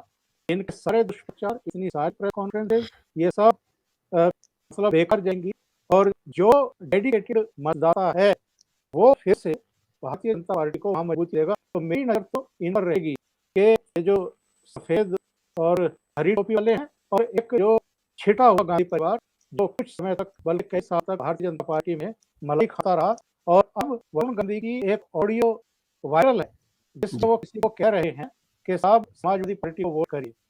तो ये जो आस्तीन के सांप हैं इनको भी सबक मिलेगा इस दौर के मतदान में। इनको भी पता लगेगा कि आप भारतीय जनता पार्टी की वजह से वहां पर जीत रहे हैं। इंडिपेंडेंटली अगर आप जाएंगे वहां चुनाव लड़ेंगे अकेले जाएंगे तो आपको अपनी हैसियत पता चल जाएगी क्या है। बाकी तो जिस तरीके से थर्ड फेज में हम लोग भूमिका कर रहे थे संजय जी कहो बेस यही हालत चौथे फेज में रहनी है। उसमें कोई बहुत बड़ा उतार चढ़ाव या फर्क दिखाई दे या किसी तरह की कोई अलग से एंटी इनकम्बेंसी इस इलाके में बना गई हो किसी घटना विशेष वजह से मुझे लगता नहीं। जी, वैसे मैं अपने ज़िले के बारे में बता दूँ लखीमपुर ज़िले के बारे में कि वैसे पीलीभीत भी ननाल है, तो मैं पीलीभीत के बारे में भी कह सकता हूँ कि पीलीभीत में जो इसने एक परिवर्तन किया है वो समाजवादी पार्टी ने बहुत दिनों बाद पीलीभीत नगर से जहाँ मुसलमानों की अच्छी जनसंख्या है वहाँ से उन्होंने मुसलमान को टिकट ना देके एक हिंदू को कुर्मी को टिकट दिया है। इसलिए वहाँ का मुकाबला थोड़ा सा रोचक हो गया। दिलचस्प हो गया। लेकिन पिछली बार जो संजय सिंह गंगवार जीते थे उसके बाद 45,000 वोट जीते थे तो मुझे नहीं लग रहा कि इसमें बहुत ज़्यादा कुछ से वो ला पाएंगे और स्थिति का भविष्य वही रहनी है और मुसलमान कैंडिडेट खा रखा है बसपा ने तो उसका भी कुछ इम्पैक्ट आएगा। पूरनपुर में जहाँ वर्षों की अच्छी बात है मेरी जानकारी है पूरनपुर में तो एक तरह मामला इसमें चल रहा है और बीसलपुर में भी काफ़ी ठीक है। पीलीभीत और बरखेड़ा में समाजवादी पार्टी मुकाबले है। लखीमपुर का मैं बता दूं आपको कि पलिया और निघासन ये जो दो कॉन्स्टिट्यूंसी हैं ये वो बेल्ट है जो शारदा और घाघरा के बीच पड़ती हैं और जहाँ का ये सारा किस्सा था जो आपका जो था और इसमें पिछली बार जो है वो पलिया से जो कैंडिडेट है रोमी साहनी बोलते हैं उनको भी हरविंदर कुमार साहनी पंजाबी है 69,000 वोट जीते 69,000 और अभी कोई इसमें परिवर्तन नहीं है। इसी तरह से घासन सीट से 40,000 से जीत थी वहाँ भी कोई परिवर्तन नहीं। फिर आती गोला जहाँ पे जिस मेरा गाँव पता है गोला में स्थिति थोड़ी सी गड़बड़ है ताकि वहाँ भी कुछ प्रजाति मार्जिन थी लेकिन जो अरविंद गिरी पुराने समाजवादी पार्टी के नेता हुआ करते थे वो चेंज करके पिछली बार आए थे भाजपा में और कई लोगों को विशेष करके ब्राह्मणों को यह शक है कि वो जो पूरी की पूरी घटना थी कुना वाली उसमें इनका भी हाथ था इसलिए इनकी स्थिति इसमें डामाडोल है। वोटिंग बाद पता चलेगा ये एक चीज जो है ये क्वेश्चन मार्क में है। क्वेश्चन नजर की के बाद ही देखिए किस तरह से कैंडिडेट से फर्क पड़ा है ये यहाँ दिखाई पड़ रहा है। बाकी जो सीटें हैं उसमें लखीमपुर की सीट में काफ़ी कॉन्टेस्ट हो गया है और लखीमपुर की सीट में जो कॉन्टेस्ट का जो मुख्य कारण है वो ये है कि बीएसपी ने मोहन वाजपेयी के रूप में एक ब्राह्मण कैंडिडेट दिया और उत्कर्ष वर्मा जो योगेश वर्मा के ही गुरु के सितारे वो खड़े हैं। तो इसमें स्थिति योगेश वर्मा की काफ़ी ख़राब चल रही थी। अब पिछले 3-4 दिन से ट्रेन जो है मैं तो नाम ही भूल जाता हूँ इसलिए अब तो सब उनको टेनी आते तो ये टेनी है वो पिछले 4-6 दिन से डाल के बैठे हुए हैं बिल्कुल वहाँ पर कि योगेश वर्मा उनके सबसे खास हैं इसमें योगेश वर्मा को उन्हें हर कीमत पे जाना। तो अब क्या स्थिति है वो उसके ऊपर डिपेंड करेगी। अब धीरेन्द्र जी वहाँ बैठे हुए धीरेन्द्र जी लखनऊ और उसके आसपास की सीट आप ही बता दीजिए सीतापुर की सीट फिर पूछे बाद में अभिषेक जी म्यूटेड है। लखनऊ में मैं आपको बता ही रहा था कि जब इधर से तमाम जगह घूम रहे हैं तो बहुत ज्यादा कोई चीज आपके लिए जब मुझे लगता है कि कोई हार या जीत का सवाल खड़ा होता है तो या तो आपको आंधी दिख रही होती है आपको चीजों को देख रहे हो तो एक नया समीकरण आपको दिख रहा हो यहाँ आकर जो पहले से ही स्ट्रॉन्ग है ये बीजेपी के पास पहले से है उनका ताकतवर यहाँ उनकी प्रेजेंस है शुरू से ही तो वो मुझे लगता है कि बहुत ज्यादा कोई चीज का अंतर नहीं आने की जा रहा है। लोग अलग अलग कारण जरूर घूम रहे हैं। सुबह जब स्टेडियम घूम रहा था तो वहाँ सामने लोग थे वो भी अपने अपने सजा रहे थे। बाहर जो चाय की दुकान है आपको याद हो बहुत पुरानी चाय की दुकान है बाद में सैयद मोदी जी के मर्डर के समय हुआ था वहाँ सामने सुबह जब निकल रहे थे बाद में उसी से बहुत सारे लोगों ने आपने देखा बाइक स्वाइक ली तो उसने भी अपना गणित समझाया कि बाबू ऐसा हो सकता है तो तमाम लोग गणित जरूर समझाए। मेरा कहने का मतलब है कि आपके खिलाफ कोई चीज दिख नहीं रही हो तब ये समझ नहीं आता कि आप आखिरकार इस दावे को कैसे सच माने कि सरकार के खिलाफ कोई चीज दिख रही है। यहाँ सीटों का चेंज हो सकता है फिर क्या हो कि सीटों का चेंज हो सकता है इधर से उधर वाली सीट है 1-2 सीट पर आपको लग सकता है कि पिछली बार का इस तरह से क्योंकि स्वाति सिंह जैसे पहली बार जीत के आई थी 2017 में इस सीट पर सोचने लगा और वो पहली बार भाजपा को लेकिन अभी जो कैंडिडेट बदला मैं घूम रहा था तब तक घूम रहा था मौसी से लेके तो मैं बहुत जगह पूछा जो ब्राह्मण वोटर थे उन्हीं से समझा जो बीजेपी के सपोर्टर थे कि यार आप ब्राह्मण हैं और जब अभिषेक मिश्रा आ ही गए तो फिर आप काहे घूम रहे हैं तो उन्होंने कहा कि हम कैंडिडेट को देख ही नहीं है जबकि वो कैंडिडेट इतना हाई प्रोफाइल है कि पी चिदम्बरम को बंद कर दिया।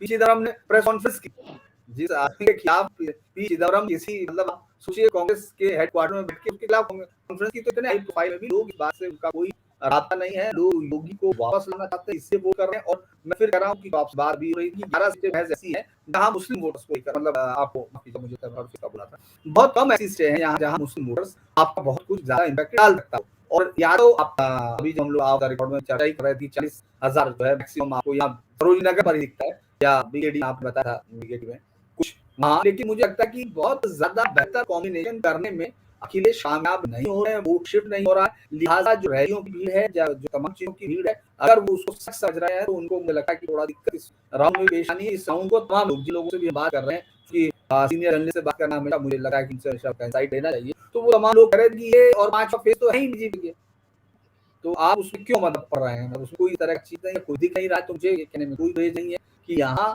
रिजल्ट जो है कम बेश पिछली बात को रिपीट करते हुए आपको दिखेगा। कुछ लोगों को हार्ट अटैक आएंगे, आप लोग वो असत्य हिंद वाले क्या करेंगे, शपथ ग्रहण की तैयार कर रहे हैं। लेकिन आप क्या आंकड़े फोर्थ का फोर्थ फेज भी आएगा इस बार भी वैसा ही रहेगा करीब करीब जैसा थर्ड फेज रहा है। कोई बड़ा नुकसान भारतीय जनता पार्टी को होता हुआ कहीं दिखाई नहीं दे रहा है। इक्का दुक्का जैसे आप कह रहे हैं लखीमपुर खीरी में 1-2 सीटों पर फाइट होती हुई दिखाई दे रही है, वो हर जगह हर जिले में आपको दिखाई देगी। लेकिन अगर आप 2017 के भी देखें, मैं तो आज बड़ा एनालाइज कर रहा था चीज़ों को, क्योंकि जब आपके शो में बैठने की जरूरत होती है तो फिर तैयारी करके आना पड़ता है। अपने शो पर तो हम ऐसे भी चला देते हैं कहानी को, लेकिन मैं देख रहा था कि मतलब हर जिले में अगर 3 सीटें हैं तो 2 सीटों पर जहां भारतीय जनता पार्टी जीती है मार्जिन काफी है। किसी एक आध सीट पर मार्जिन कम रहता है, लेकिन ज्यादातर सीटों पर मार्जिन काफी है, 10% से लेकर 20%, 22%, कहीं 30%। तो जहां इतना बड़ा मार्जिन होता है वहां पर उलटफेर की आशंका बहुत कम हो जाती है। अगर कोई बहुत बड़ी किसी क्षेत्र में किसी विधायक के प्रति नाराजगी हो तो अलग बात है, किसी गलत आदमी को टिकट दे दिया हो तो अलग बात है, वरना तो हमेशा विधानसभा में पार्टी को देख करके, चीफ मिनिस्टर को देख करके ही वोट पड़ते हैं। उसमें फिर ये गौण हो जाता है कि विधायक के प्रति, कैंडिडेट के प्रति आपकी नाराजगी कितनी है कितनी नहीं है। जी जी जी, तो आप मानते हैं कि कमोबेश वैसा ही रहना है? बिल्कुल जी, तो अभिषेक जी आप अपना आंकलन दें, जिला देंगे तो और अच्छा रहेगा। जिले वाइज भेज दूं सर। एक बात होगा, आप लोगों को हार्ट अटैक का मैं उम्मीद करूंगा कि किसी को ना। मेरे हिसाब से इस बार जो 59 से बीजेपी 54 से जीत 54 5 हारेगी बस। पिछली बार सीतापुर रिजल्ट किए इस बार मैं कह रहा हूँ मोदी सीतापुर हारे थे 9 से 7 9 में 7 ही ना, इस 9 की 9 जीते।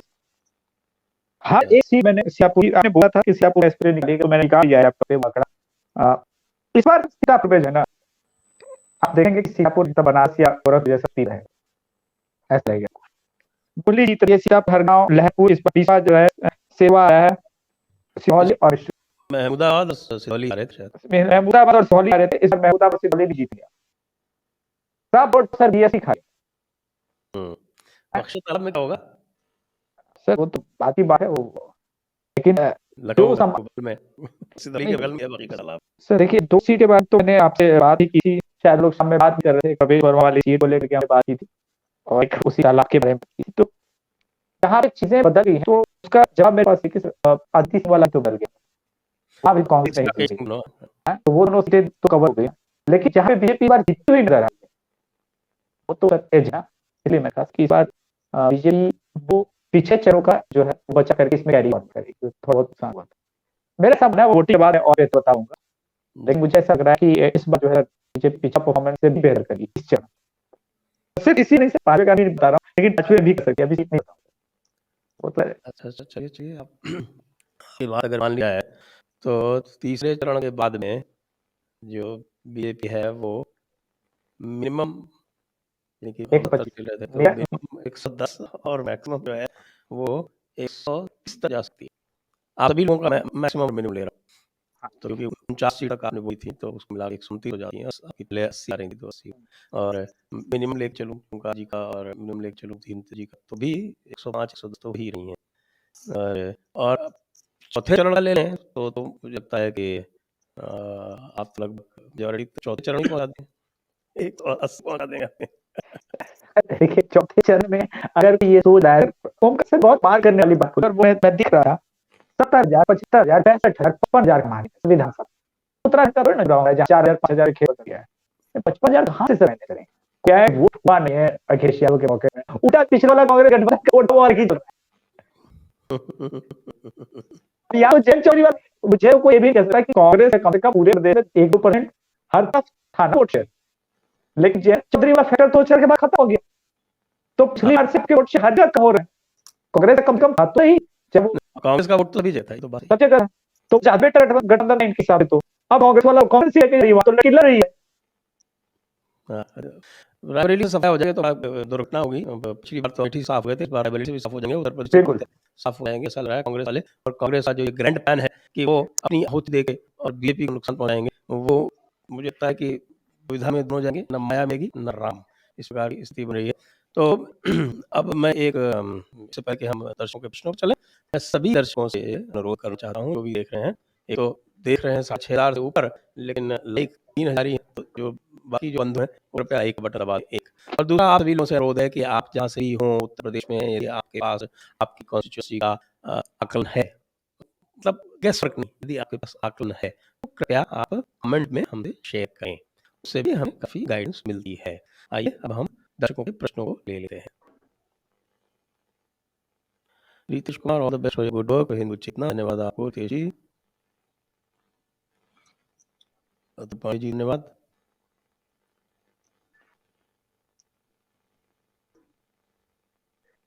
प्रणय प्रसून जी ने, why suddenly talk about Nitish leading India after UP election? Not that we should care, as NK has lost all men, but is this to confuse people in UP? Abhishek ji आप बताइए, नीतीश वाह को आप अच्छी तरह जानते हैं।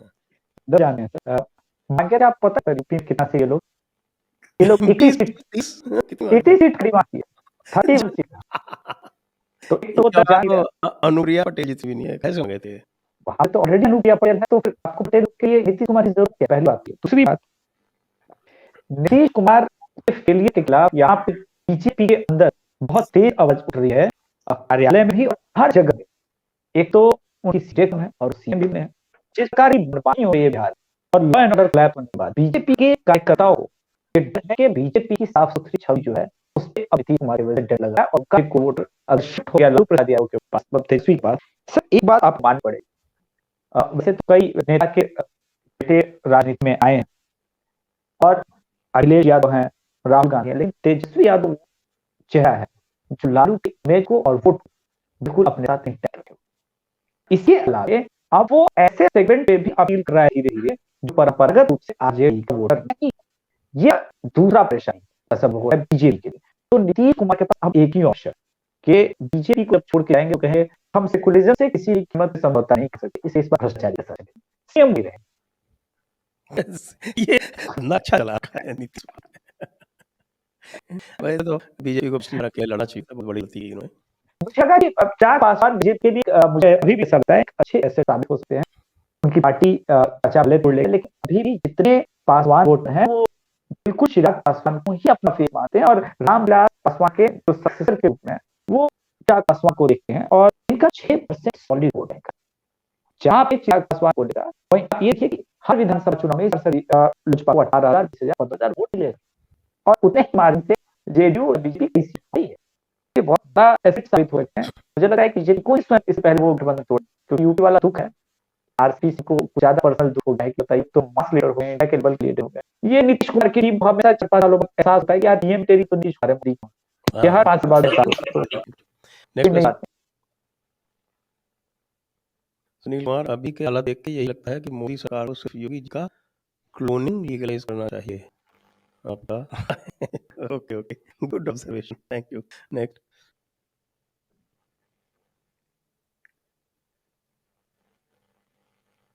अगला सवाल।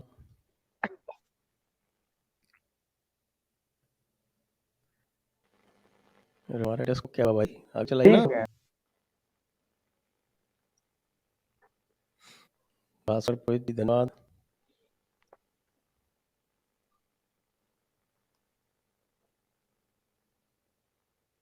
रिक्तेश सावंत, ऐसे फ्लाइट जापानी व्यूअर के बारे में कोई बात नहीं कर रहा है, अब आएंगे ना 6 राउंड में तो करें ना बात। नेक्स्ट,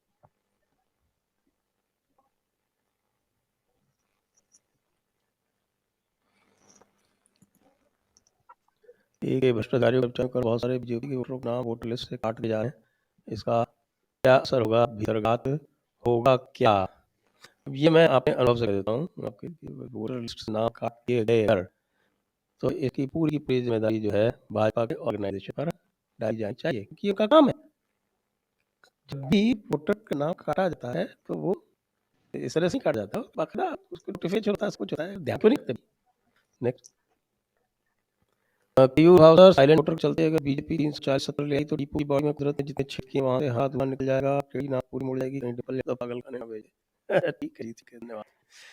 चलिए तो अब मेरे 4 से प्रश्न पूरे हुए। मित्र धन्यवाद आपको। मित्र ध्रुव, if SC loses this election where Muslim vote going to 024 or 2027, इस पर अलग अलग मत हैं, हम सबसे ले लेते हैं। आपके तो जी कहाँ जाएंगे ये? कहीं नहीं रहेंगे, इनके साक्षी करेंगे, क्योंकि क्योंकि बहुजन समाज पार्टी मायावती तो उनकी नज़रों में संदिग्ध हैं। अतीत में मायावती ने जिस तरीके से भारतीय जनता पार्टी के साथ मिलकर सरकारें बनाई हैं, तो वो मायावती पर सहज विश्वास नहीं करेंगे। कांग्रेस अपने पैर पर खड़े होने के लायक नहीं है, तो वहाँ जाकर कहीं क्या करेंगे, इसलिए समाजवादी पार्टी के साथ ही चिपके रहेंगे। धीरे जी, मुझे लगता है कि एक बार शिफ्ट हो सकता है अगर ये लोग इस बार समाजवादी पार्टी को सत्ता नहीं दे सकती, क्योंकि मजाक ही थी, लेकिन वेस्टर्न यूपी में चूंकि भाषा का इस तरह आप देखा हुआ संस्कार भी है लोगों का, खरा बोलना, मुहावरों को इस तरह तोड़ देना। उसमें कहा, उसने जब ने पूछा कि एक से भाई अगर अब नहीं आ रही, आपने इतनी ताकत दे दी, उन्होंने कहा कि पेट के बच्चे के अलावा सब तो वो दे दा। अगर वो अभी नहीं जीत पाएंगे, तो अगर उन्होंने अभी भी जीत हासिल नहीं की, तो फिर वापस कांग्रेस की तरफ बढ़ने की कोशिश करेंगे। और ये बात मैंने बहुत जगह सुनी है कि फिर वो उस पार्टी की तरफ जाएंगे जो समावेशीकरण कर सकती है। यानी ये सब जो समाजवादी पार्टी राहुल गांधी के रहते कहेगी समावेशी नहीं, मतलब उनका मैंने सिर्फ ये कहा वो किस तरफ जाने की सोच रहे हैं, ये बात मेरे लिए नहीं आश्चर्य जितना आप लग रहा हो, लेकिन ये बात एक सिंसियर थॉट पर है जो आप जय क्योंकि वो अलग तरीके से एक्सपेरिमेंट कर रहे हैं। वो लोग अगर आप देखेंगे एक्सपेरिमेंट कंटिन्यू कर रहे हैं, उनके पास नहीं है, लेकिन उनको लग रहा है कि मुकाबले समाजवादी पार्टी के एक जातिवाद पे टिके रहने की बजाय एक उस पार्टी पर जाने की तरफ कोशिश करेंगे जिसमें की जातियों का समुच्चय हो, जिसको ताकत देके वहां तक पहुंचा सकते हो। ऐसा मुझे लगा है। और कांग्रेस के पल्ले में कुछ है नहीं ना। आपकी बात मैंने कहा, मैं सिर्फ ये कहने की कोशिश कर रहा हूँ कि उनके बीच में ये एक चर्निंग चल रही है, ये बातचीत है, तो बहुत सिंसियर लोगों ने इस पर बातचीत की है। अभिषेक जी, अब मुझे लगता है मैं धीरे सर के साथ एक्चुअली बहुत सारे लोगों को ये मत है कि इस बात आप देखेंगे कि भले जो सीट करी है लोकसभा में, ये सीट तब सोनिया गांधी वाली छोड़ दो, लेकिन इसका रिजल्ट आपको डायरेक्टली 2024 में ही दिया जाएगा। मुसलमानों का चेक जो है इस बार अब वो भरोसा नहीं करेगा, और अगर लोकसभा में कांग्रेस को मजबूत करते हैं, कांग्रेस को वोट करते हैं, क्या पता कांग्रेस रिवाइव कर जाए। और सर कांग्रेस रिवाइव होने के चांसेस मुझे नजर आ रहे हैं, ऐसा नहीं है, मेरे पास कुछ स्ट्रॉन्ग रीजन है। केंद्र सरकार के खिलाफ कहीं ना कहीं एंटी गवर्नमेंट थोड़ी बहुत बनती गई, और अगर कोई क्षेत्रीय दल उस वैक्यूम को फील करने के लिए प्रेजेंट नहीं रहेगा, तो लोग उसी की तरफ जाएंगे जो सेंटर की पार्टी है। मुझे नहीं लगता कि हालांकि आईएससी वाली उनकी आइडियोलॉजी खत्म होगी, जो प्रो मुस्लिम की वो टिपिकल कांग्रेस की आइडियोलॉजी है, लेकिन फिर भी कुछ बेवकूफ तो चाहिए जी, उमर, थैंक यू। के Raghu could be potential successor for Yogi ji. अरे अभी योगी 49 साल के हैं और सक्सेसर की बात कर छोड़िए ना, वो भी सक्सेसर होंगे किसी के। सर, गोरखपुर में बीजेपी 9 विधानसभा सीटें जीतने जा रही है। जी, धन्यवाद सूचना के लिए डॉक्टर रेखे सिंह, धन्यवाद। सचिन शेरा, अखिलेश ने 11 मार्च की लंदन की टिकट कराई है, एनडीटीवी ने खुलासा किया। ठीक है, रवि कुमार से बात करेंगे फेमस। विजेंद्र सिंह भाई, Modi is not much reluctant as usual in terms of rallies कर रहे हैं, खाली करी के साथ कर रहे हैं, तेवर के साथ कर रहे हैं। बिल्कुल। आज इस रैली की उसके करीब पहुंच गया, उससे आगे निकल गया। पिछली बार कितनी थी? 23 रैली थी, उसके बाद मतलब जो अपनी चुनाव की अधिसूचना से पहले मिला, उन्होंने 23 की थी, और मुझे लगा इस बार भी नहीं हो जाएगी, और इसके अलावा 2 तारीख से जाकर बनारस में उसी तरह बैठाएंगे इस तरह पिछली बार बैठे 2-3 बार हंसता बनारस में। जी, और क्यों भूल जाते हैं 18 अक्टूबर से लगातार उत्तर प्रदेश में ही है जैसे मोदी जी। वो 18 अक्टूबर से शुरुआत हो गई थी, वो लगे हुए हैं सब। वो शुरुआत के पहले 2 फेज में उनको एक फेज में आप समझ सकते हैं कि थोड़ा जो कोरोना का है उनका एक तरीका से। जी, नेक्स्ट जय श्री राम, पीयूष जी करें। शेखर, ये जहां वाले ड्रामे को इंपैक्ट पड़ेगा कि मुस्लिम वोटिंग पे? हो गया होगा जितना होना था, जितना हुआ था तो हो गया। बचे का थोड़ा बहुत पूर्वांचल है, मऊ जाइए, थोड़ा गाजीपुर जाइए, तो उसका इम्पैक्ट नहीं कहीं वहां तो मऊ गाजीपुर। ये संजय जी मुझे लगा कि संजय जी को मैंने इसको एक अलग तरीके से देखा था कि ये जो इम्पैक्ट था ये हिंदू वोटर्स के लिए नहीं था, ये इम्पैक्ट जो है मुस्लिम वोटर्स के लिए था, क्योंकि आप देखेंगे स्पेशली आया था पहले और दूसरे फेज में जो वोटिंग का परसेंटेज है, मुस्लिम वोटिंग का परसेंटेज हुआ, उससे पहले आपने एक ऐसा बहस के साथ शुरू किया कि आपकी हिम्मत नहीं थी, और मुझे ये कमजोरी है, मुझे लगता है इस बार इसको बीजेपी को जो भी पार्टी सरकार होती है तो देखना चाहिए कि जब अंदर पोलिंग एजेंट बैठते हैं, जो भी पार्टी का एक होता है, आप देखें 99.99 वो मेल होते हैं। उनकी हिम्मत नहीं होती वो किसी महिला से कहें कि आप हिजाब हटाकर दिखाइए कि आप आईडी वेरीफाई करा है या आप अपने नकाब उतारिए। और ये जो महिला अधिकारी इन बूथ में बैठी थी 99% ने ये देखा ही नहीं। तो ये इसलिए किया गया क्योंकि आप पहले 2 फेज से पहले बड़ा हमला हुआ और आप जानते हैं हर एक बूथ पर कम से कम 100 से 50 महिलाएं ऐसी होती हैं जो किसी ना किसी कारणवश वोट के लिए नहीं आते हैं। ये बात मैं इसलिए कह रहा हूँ कि मैंने देवबंद में ये खुद देखा है कि जब ये चेकिंग शुरू हुई तो अचानक भीड़ थी 4 से 5 के बीच में, जो वो नीतिया उसका सब बड़ा कॉलेज हमारा सब पुराना भी है, हर चंद या हर लाभ आए इंटर कॉलेज, वहां अचानक भीड़ गायब हो गई और इंस्पेक्टर ने एक से झगड़ा हुआ उसका कि तुम सुबह से 5 बार जा रहे हो पोलिंग एजेंट से। उसने कहा कि अब ये मेरी बेनती से कागज ले जाए, तो कह रहा बिना कागज कैसे आए। तो मैं अंदर गया तो मैं देखा तो मुझे लगा कि ये जो हिजाब वाली कंट्रोवर्सी इनको लग रहा होगा कि ये दिन इनकी है। मुझे लगता है बहुत सिस्टमैटिक तरीके से पहले और दूसरे पेज के लिए थी जिसका फायदा मिला होगा। छेड़ की अरेस्ट हुई है देखी नहीं रहे बाद में बीजेपी को तब समझ आया जब एक बच चुका था और उनके बाद जैसी उनकी आदत है वो भाई कागज पत्र लिखने नीचे तक जाते आते 4-5 बज गए, किसी को समझ में नहीं आया कि खेल रहा वो। चलिए नेक्स्ट। राम दर्श शंकर जी धन्यवाद, अखिलेश जी धन्यवाद। अखिलेश 2 बार, कौन सा अखिलेश जी है? यादव जी नहीं है? उत्कर्ष सिंह हराकुड़ का क्या हाल है? कल पहन के आऊंगा हराकुड़, चिंता मत। नेक्स्ट पीयूष राजा धन्यवाद। पीयूष राजा सर पुरानी पेंशन पर ही कुछ बोली सरकारी कर्मचारियों के लिए बहुत बड़ा मुद्दा है, बताइए। उसके पास तो बहुत इम्पैक्ट था, लेकिन देखिए सर वोटर इसमें बटा हुआ है, एक उसका मैसेज बहुत क्लियर है। 2 ही वोटर है, या तो मोदी को हराना चाहता है, जो मोदी को जितना चाहता है, उसके पास 1000 योगी काम की देगा तो आप और हम भी नहीं सोचते। जहाँ तक जो सर्विंग सरकार कर्मचारी है उसको योगी राज्य में क्या परेशानी हुई? पहले तो जो भी कुछ पैसा कमाते थे उसमें समाजवादी को हिस्सा देना पड़ता था, यहाँ तो अगर कुछ कमा रहे हैं तो हिस्सा ही नहीं देना पड़ा, उनको क्या समस्या? Next Akshay ji, is BSP getting any vote this time? Why Mayapati so inactive this time? And is MIM getting any Muslim votes or his deposits in danger? बताइए अक्षय क्या बताएं? वैसे ही सवाल बीएसपी तो और फिर नहीं गया, सीनियर ने नहीं गया तो आपके पास आ गया। अच्छा मैं सोचा कि ये ओमकार सर और वीरेंद्र के लिए बड़ा बढ़िया प्रश्न था, तो मुझे लगा वहीं जाएगा। बसपा जो है मुझे नहीं लगता कि एमआईएम इस बार पिछली बार की तरह नंबर में जो नंबर 2 गई थी वो कहीं नंबर 2 होगी, अभी तो नहीं दिख रहा है।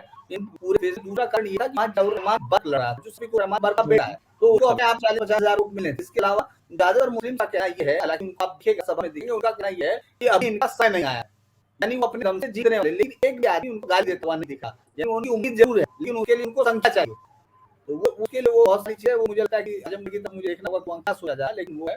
और बसपा का वोटर जो है मुझे लगता है जो किसी वोटर है जो कोर वोटर है वो बहुत हद तक उनके साथ जुड़ा रहेगा। बुंदेलखंड में अभी पूरे चुनाव में सपा मुख्य प्रतिद्वंदी नहीं है, अभी भी बसपा वहां मुख्य प्रतिद्वंदी आपको दिखेगी। एक खबर दे दूं आप लोगों को जी, नवजोत को छोड़ सकती है राजनीति, सिद्धू ने भी क्या इस फैसले पर मर दी, शुरुआत हो गई। छोड़ना ही पड़ेगा। पहले कहती है वो डॉक्टरी शुरू कर देंगे तो उसमें क्या पहले आउट हो दिए बाहर है छोड़ के ना। चलिए Meena Hindu sir why BJP कर रहा not approaching UP people and linked in their booth locations not helping them in reaching booth. ये बात बताऊं, जब से रियल सिस्टम शुरू हुआ है ना तब से कार्यकर्ता बहुत सुस्त हुए हैं। पहले सारा काम कार्यकर्ता ही क्या करते थे, बाद में चुनाव आयोग ने बीएलओ सिस्टम शुरू कर दिया। अब लोग बीएलओ सिस्टम के पहले से उनकी पर्ची चली जाती है तो ये सोचते हैं कि सब बीएलओ ने पहुंचाई दी होगी। ये एक बड़ा कारण है और ये केवल यहाँ नहीं है, ये पूरे भारत में ये समस्या आरंभ हुई है, ये मेरा सोचना। Next sir, how much the Gundar factor will decide elections? It seems to be a big issue for you people. See so many videos where people have actually credited Yogi Sir. Nobody spoke about it in 2017, but we have talked about it in 2022. Law and order पूछें, law and order का पूछें। Law and order तो इस चुनाव में main मुद्दा ही रहा है। आप सबके भाषण लगाकर देख लीजिए, मोदी से लेकर के अमित शाह, योगी आदित्यनाथ, जिन्हें भी इनकी लीडरशिप वहां पर चुनाव प्रचार किए गए सबने, और आमतौर पर सरकारें सत्तारूढ़ दल लॉ एंड ऑर्डर का मामला पीछे धकेलना चाहती है, पर्दे के पीछे धकेल करके रखना चाहती है, क्योंकि अब तक जितनी सरकारें हुई हैं सब इसी मुद्दे पर घिरती रही है। यह अकेली सरकार है जो लॉ एंड ऑर्डर के मामले को ही प्रमुखता से लेकर के लोगों के बीच में गई है। और सोतीगंज हो, कैरना हो, माफिया जितने भी हैं आपके, उनके बारे में बढ़ चढ़ करके उन्होंने कहा है कि हमने लॉ एंड ऑर्डर को ठीक किया, और ये बात सही है। ऐसी गुंडागर्दी तो हमसे नहीं थी, तो इस बार का चुनाव है वो इसी पर लड़ाया है। जी, मैं अंतिम प्रश्न ले रहा हूँ। अंतिम सक्सेना का प्रश्न है और उसको आप हाईलाइट करें, मैं पढ़ रहा हूँ यहाँ से। अंतिम प्रश्न है, ये कहें बुंदेलखंड में तो संगम भाजपा के ही कई कार्यकर्ता छुट्टे सांडों और गायों की भीख चढ़ चुके हैं, इसको लेकर बहुत गुस्सा है और ये बहुत हाईलाइट करी है समाजवादी पार्टी और ये खास तौर से कह रहे हैं जैसे-जैसे पूर्वांचल की तरफ बढ़ेंगे ये इश्यू ज़्यादा हाईलाइट होगा। तो इस पे कुछ बता दें दीन जी?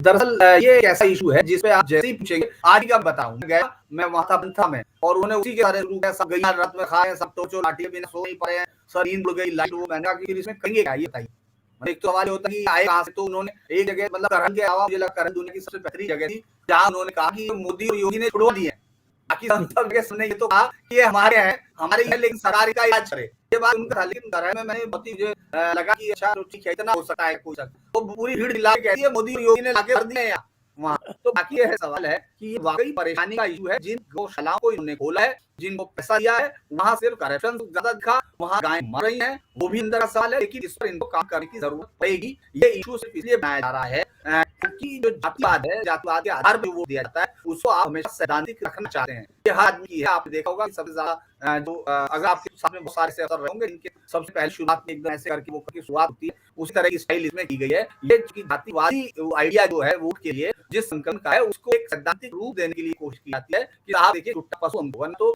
मुझे इतनी हैरानी हुई थी पीछे मेरा कैमरा में दिखा रहा था खेत में वहां पशु घुसे हुए हैं लेकिन वो बीजेपी का वोटर जो सामने खड़े उन्होंने कहा भगवान इनको नौकरी तो ही दी ये तो बेचारे दिखाएंगे